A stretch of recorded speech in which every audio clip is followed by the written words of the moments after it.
Subscribe कीजिए shine short and channel को और बेल आइकन को दबाइए लेटेस्ट वीडियो सबसे पहले देखने के लिए। Bismillahirrahmanirrahim. Assalamu alaikum dear students. This is Sajjad Malik with a brand new lecture.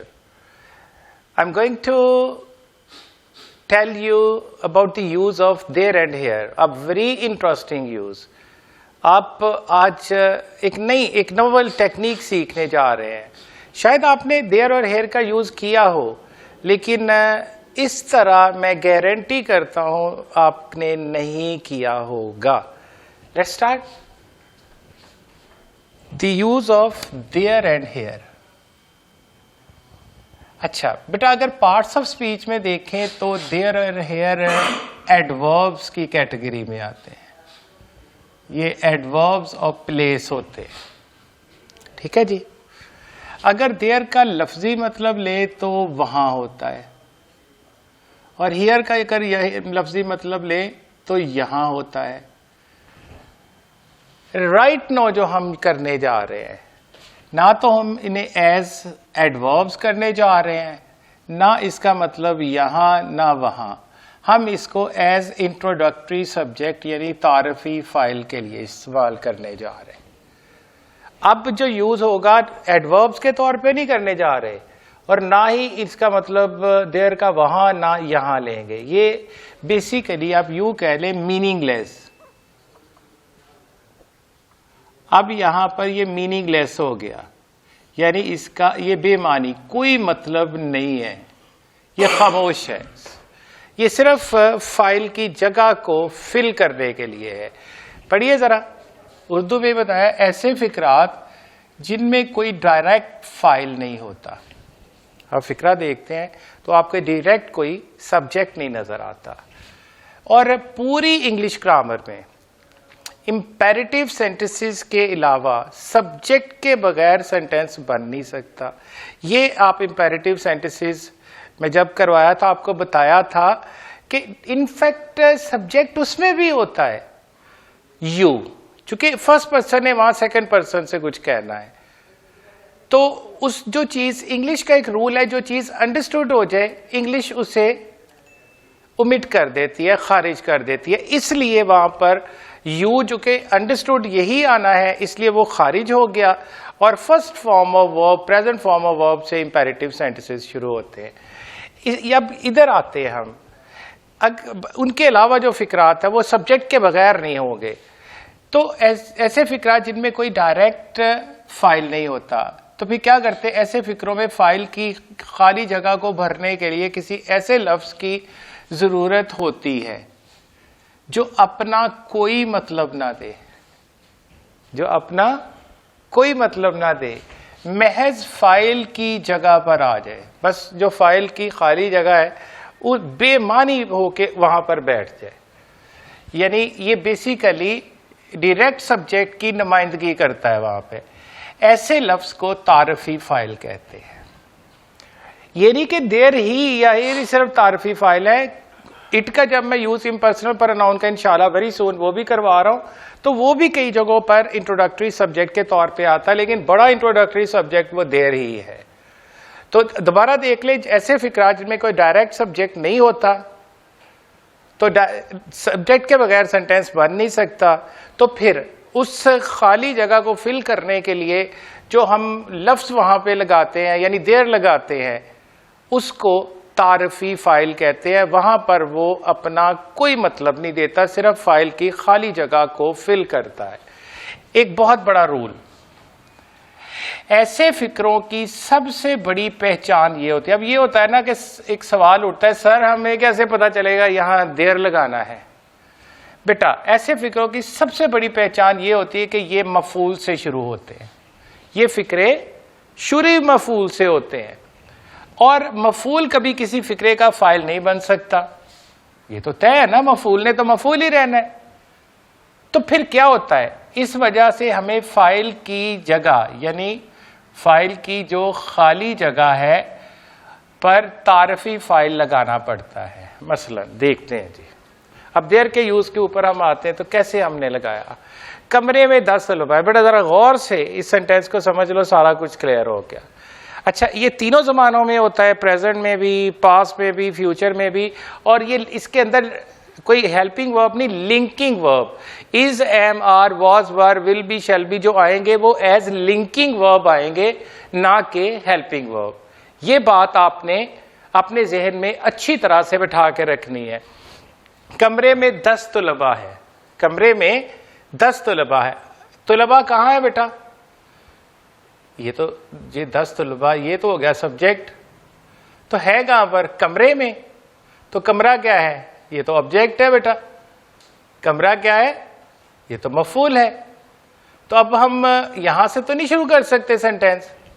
हम ये भी नहीं कह सकते 10 students are in the room, 10 students. तो फिर बेटा 10 स्टूडेंट्स हैं, जो हैं वो आप देखें ना, 10 स्टूडेंट, ये तो आपके लिंकिंग वर्ब के बाद आना ना, कौन है? 10 स्टूडेंट्स हैं, या वहाँ पर प्लेयर्स हैं, या वहाँ पे मैंगोज है, या ऑरेंजेस हैं, वो जो हैं या थे या होंगे, वो तो इस लिंकिंग वर्ब के बाद आना है। तो फिर इस फाइल की जगह को क्या करें? तो डेफिनेटली खाली रह गई। तो यहाँ पर अगर आपका फिक्रा मफूल से शुरू होगा तो ये बात तय है कि वो आपसे चीख चीख कर देर मांग रहा है कि मुझे इंट्रोडक्टरी सब्जेक्ट देर दो।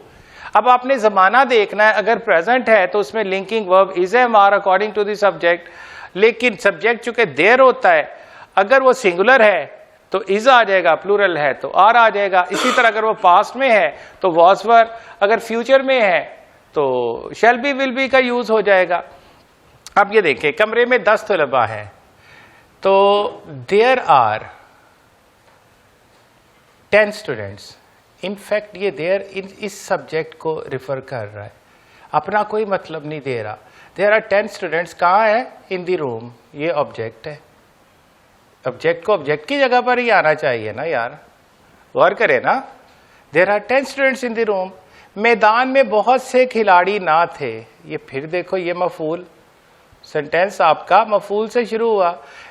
बहुत से खिलाड़ी कहाँ नहीं थे? मैदान।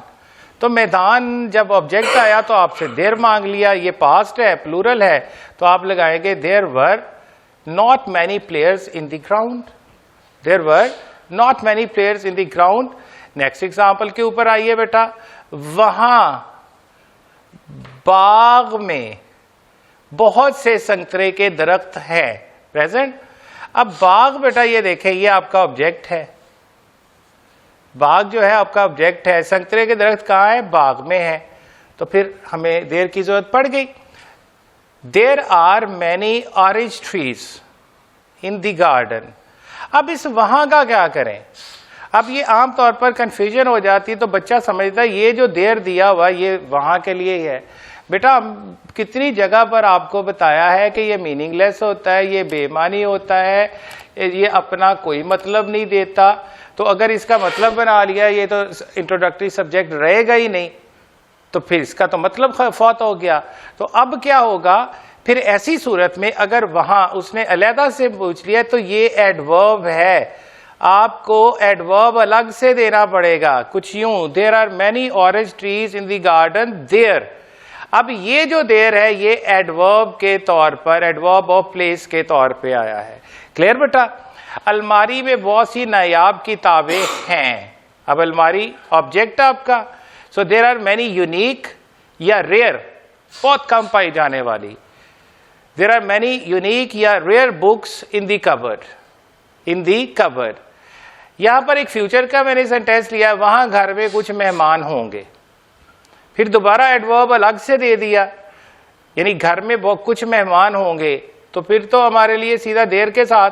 अब अगर एडवर्ब अलग आ गया तो आपने अलग इसको लगाना भी है, आ गया है तो अब इसे अलग हमने प्लेस करना है यहां पर। So there will be some या आ फ्यू, दोनों में से जिन इसमों को बेटा काउंटेबल जो नाउन होते हैं, जिनके गिना जा सके, उनके लिए आ फ्यू लगाना ज्यादा बेहतर होता है सम से। सम भी ठीक है, लेकिन जिन्हें हम गिन सकते हैं उसके कुछ के लिए आ फ्यू लगाया करें। देयर विल बी सम या a few guest at home there. Hopefully आपने यहां तक समझ लिया। नेक्स्ट एग्जांपल पे जाते हैं। थैले में कुछ कीमती अशिया हैं, थैले में कुछ कीमती अशिया है। अब ये इसका मुस्बत फिक्रे की मैंने मिसाल ली। देयर आर सम प्रीशियस या कॉस्टली, कोई एक लिख लें, प्रीशियस लिख लें या costly things in the bag. अब इसी का मनफी बनाने के लिए बेटा, थैले में कुछ कीमती अशिया नहीं है, तो फिर कैसे करेंगे बेटा? There are not some precious things in the bag. अगर इसी का सवालिया बनाना है तो क्या करेंगे बेटा? क्या थैले में कुछ कीमती अशिया है, तो फिर ये लिंकिंग वर्ब बाहर आ जाएगा, उसके बाद देयर आएगा। Are there some precious things in the bag. अगर बेटा इसी का सवालिया मनफी बनाना है, इसी का सवालिया मनफी बनाना है तो कैसे बनाएंगे? क्या थैले में कुछ कीमती अशिया नहीं है? क्या थैले में कुछ कीमती अशिया नहीं है? Are there not some precious things in the bag? Don't forget to place the sign of interrogation. I remind you again and again, it's all important, otherwise you'll be given no credit at all. अब मैंने interrogative pronoun, अब interrogative pronoun के साथ एक sentence बनाया। थैले में कुछ कीमती अशिया क्यों है? क्यों है? तो फिर आप इंट्रोगेटिव प्रोनाउन पहले लगा दें, उसके बाद लिंकिंग वर्ब लगाएं, उसके बाद फिर ये इंट्रोडक्टरी सब्जेक्ट देयर लगा दें। So why are there some precious things in the bag? When आ गया तो when are there, how are there, where are there, like जो भी उसकी सुटेबिलिटी होगी इंट्रोगेटिव प्रोनाउन आपने पहले लगा देना है। अच्छा, इसी का ही बेटा मैंने पास बनाया। तो थैले में कुछ कीमती अशिया थी। There were some precious things in the bag. थैले में कुछ कीमती अशिया होंगी। There will be some precious things in the bag. जरा वापस आए तो सपोज सेंटेंस ऐसे है, थैले में कुछ कीमती अशिया थी, तो फिर बेटा हम कैसे क्या करेंगे इसमें? There were some precious things in the bag. थैले में कुछ कीमती अशिया ना थी। There were not some precious things in the bag. क्या थैले में कुछ कीमती अशिया थी? इसमें वर आ जाएगा। Were there some precious things in the bag. क्या थैले में कुछ कीमती अशिया होंगी? वर देयर नहीं होंगी, सॉरी, क्या थैले में कुछ कीमती अशिया नहीं होंगी? Were there not some precious things in the bag. थैले में कुछ कीमती अशिया क्यों थी? क्यों थी? तो फिर क्या करेंगे बेटा? Why were there some precious things in the bag. Why were there some precious things in the bag? अब ये बेटा यही अगर फ्यूचर के साथ करना हो, अगर इसी को फ्यूचर के साथ करना हो, फॉर एग्जाम्पल अगर वो इस तरह से आपसे सवाल यूं आ जाता है, थैले में कुछ कीमती अशिया होंगी, फिर क्या करेंगे बेटा? अब देखें, अब इसके अंदर जो बड़ी रिमार्केबल चेंज आ रही है, अब करेंगे there will be some precious things in the bag. थैले में कुछ कीमती अशिया नहीं होंगी, तो फिर आप करेंगे there will not be some precious things in the bag. क्या थैले में कुछ कीमती अशिया होंगी? तो फिर यहां पर क्या होगा? will there, और यहां पर आप be लगा देंगे। will there be some precious things in the bag? क्या थैले में कुछ कीमती अशिया नहीं होंगी? तो ऐसे हो जाएगा will there not be some precious things in the bag. थैले में कुछ कीमती अशिया क्यों होंगी? तो वो उसी तरह से शुरू होगा, why will there be some precious things in the bag.